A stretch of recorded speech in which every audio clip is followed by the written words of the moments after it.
vous évoquez le fait que vous lisez la phrase de Macron en mars 2020 comme étant une entrée en campagne, et paradoxalement, on sort d'une campagne, on rentre dans une autre, dans laquelle il n'a été nulle part, à aucun moment, question du Covid et de la gestion sanitaire de la crise et de ce que ça a pu poser, à la fois toutes les conséquences que vous avez évoquées sur les dégâts de soins que ça a pu produire, et même sur la façon, généralement, quand il y a une élection, il y a un bilan qui est fait du sortant.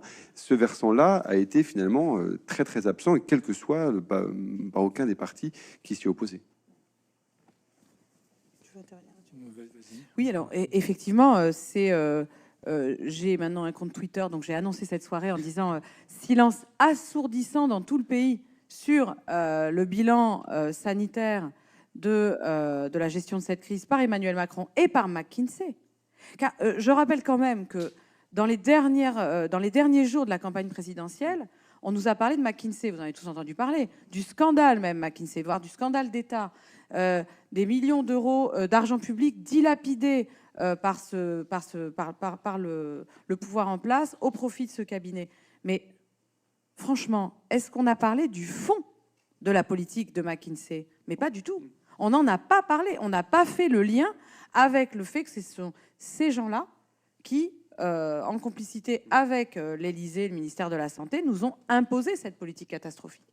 Et là, il y a une forme, je suis désolée d'employer un mot de ce type, je l'avais déjà utilisé, on l'avait déjà utilisé, puisque tout a été relu par tout le monde à la lettre près, à la virgule près dans le premier tract, il y a une forme d'omerta. Il y a une forme d'omerta, de loi du silence. Il s'agit de ne pas parler de cela. Alors pourquoi? C'est une vraie question. Moi, je trouve que c'est une vraie question. Pourquoi, alors même qu'on est en pleine campagne électorale, on ne parle pas de ce qui s'est passé pendant ces 2 ans, de toutes ces erreurs, de toutes ces techniques manipulatoires, de tout cet argent public dilapidé, quoi qu'il en coûte, de manière absolument scandaleuse et injuste et inégalitaire?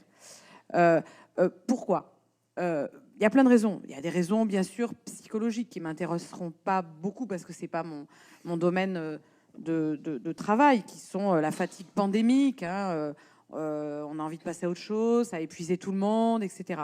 Mais je crois aussi que c'est tellement effarant, en fait, quand on commence à regarder ce qui s'est passé. C'est tellement grave ce qui s'est produit. Et je suis convaincue, j'ai peut-être tort, que le travail des historiens permettra de l'établir. Ça paraîtra comme absolument scandaleux ce qui s'est passé dans beaucoup de pays, et en particulier en France. C'est tellement grave que je crois qu'il y a une très grande difficulté à l'affronter, comme un lourd secret. Et je l'ai vu là sur le silence qui s'est abattu au moment même où on parlait de McKinsey. On ne parlait pas du contenu de ce que ce cabinet nous avait vendu. Parce que c'est le même PowerPoint, François peut en parler, qui est vendu à prix d'or partout, avec ce Green Pass, avec ce pass sanitaire, avec cette idée qu'on pourrait suspendre les droits des citoyens au gré des décisions gouvernementales sur la base d'indicateurs. Mais c'est tout simplement la destruction des principes de notre République, organisée par un président de la République, ses ministres et un cabinet privé. Tout ça est tellement effarant que je pense que c'est très difficile de le faire dire. C'est pour ça que je suis ravie d'être là pour pouvoir le dire sur la place publique de Bordeaux, parce qu'ici, nous sommes dans un espace public. Et il faut le dire. Il faut le dire et il faut reconnaître aussi que ça aussi, c'est peut-être quelque chose qui explique une partie du silence, qu'on n'avait pas vu, on ne s'est pas rendu compte, on ne s'est pas rendu compte de la gravité des choses. On a marché dans des dispositifs qui étaient tout simplement délétères. Et il n'est jamais trop tard pour reconnaître qu'on s'est trompé, qu'on a eu tort de le faire, qu'on a eu tort d'accepter tel ou tel dispositif. J'ai pas plus d'explications que toi.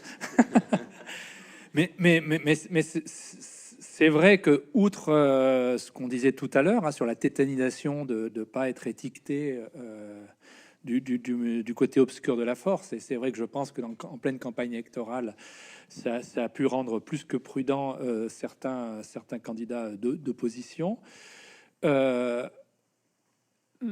c'est tellement grave que je pense qu'il faut du recul et on le voit. Enfin, si on analyse, enfin, c'est pas mon domaine, l'histoire politique, mais si on analyse des grandes crises que l'on a connues des 2 derniers siècles, quand on regarde l'analyse vraiment factuelle, le retour, ça se fait 10, 15, 20 ans après, et rarement à chaud. Et donc, j'espère, et nous, on contribue à que cette analyse, elle soit un peu plus rapide, parce que c'est essentiel, parce qu'on le voit, c'est que ça a enfoncé des coins. Quand vous regardez l'Italie qui expérimente, j'ai oublié le terme, c'est pas le pass, mais le crédit social, Bologne, je crois, de mémoire, qui expérimente le crédit social, c'est-à-dire comment on passe du pass sanitaire à un crédit social de bons citoyens avec des bons points et des mauvais points qui donnent accès à un certain nombre de services ou d'avantages. C'est le modèle chinois qu'on est en train d'implanter. Enfin, etc., etc. Quand on voit que, et on le voit aussi dans l'enseignement, à travers, on n'a pas parlé d'enseignement beaucoup aujourd'hui, mais le e-learning ou d'autres dispositifs, ce que la crise a permis d'expérimenter sous prétexte d'une situation inédite est en train de rentrer dans nos mœurs ou dans nos dispositifs.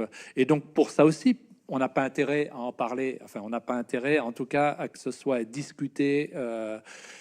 Analysé parce que ça arrange beaucoup de monde. Comme le soulignait Barbara, bien sûr, on n'imagine pas que la crise ait été prévue, planifiée, organisée. Par contre, ça a été une opportunité formidable pour faire passer beaucoup de tendances de fond, de réformes hospitalières, de réformes dans le monde de l'éducation et du supérieur, dans le monde de la recherche, dans les relations sociales, et que certains veulent continuer à capitaliser aussi. Donc, je ne suis pas sûr qu'il y ait une explication unique, mais voilà, il y a un ensemble d'explications qui fait que tout le monde a intérêt à qu'on n'en parle pas.